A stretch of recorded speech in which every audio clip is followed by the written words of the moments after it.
पुत्र को पिता की आत्मा कहा जाता है, पुत्री को पिता की आत्मजा, बेटी आत्मजा संस्कृत का शब्द है, बेटे को आत्मज कहते हैं।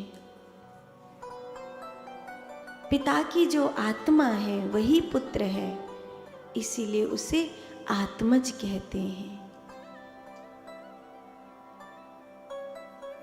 ये तो अब विदेशी शिक्षा करीब 40-50 वर्ष से हमारे देश में हावी हुई है, तब से ये थोड़े से प्यार के धागे टूटे हैं, नहीं तो भारत में तो ये प्यार के धागे इतने मजबूत थे और आज भी इतने मजबूत हैं कि टूटे टूट नहीं रहे हैं।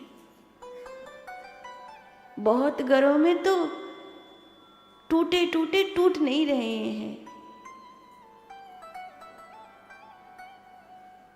सब ओर से टूट जाते हैं तो एक घर में है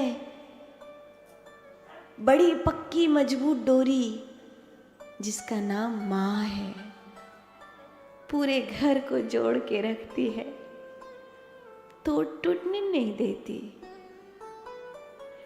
कब का बिखर गया होता घर अगर वो न होती तो।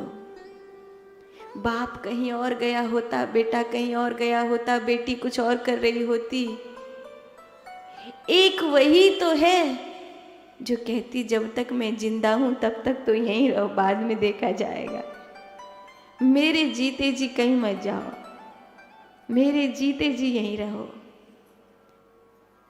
टूटने नहीं देती अपने परिवार को, बिखरने नहीं देती अपने परिवार को, घेर घेर के लाती है। बाप को अलग समझाती है, बेटा को अलग समझाती है, चोरी अलग समझाए और अन्य और समझा ले, फिर खुदा समझा ले,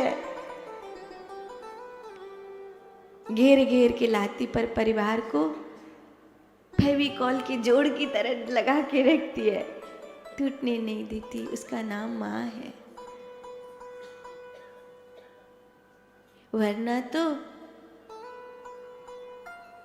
भारत में पूरी तरह कुआं खुद गया कि लोग ब्रह्मचारी, गृहस्थी, वानप्रस्थी और सन्यासी होते होते वृद्धाश्रमी हो जाएं और किसी को पता भी न चले। मैं फिर कहूं, इस फेविकॉल की जोड़ में कोई और लिक्विड आता हो तो वो भी मिला के रखना, पर कभी अपने परिवार को वृद्धाश्रम की ओर मत जाने देना। कोई और अगर डोरी प्रेम की बांधी जाती हो, यहाँ जगन्नाथ जी में हनुमान जी बंधे हुए हैं, हनुमान जी को कौन सी सांकर बांध सकती है?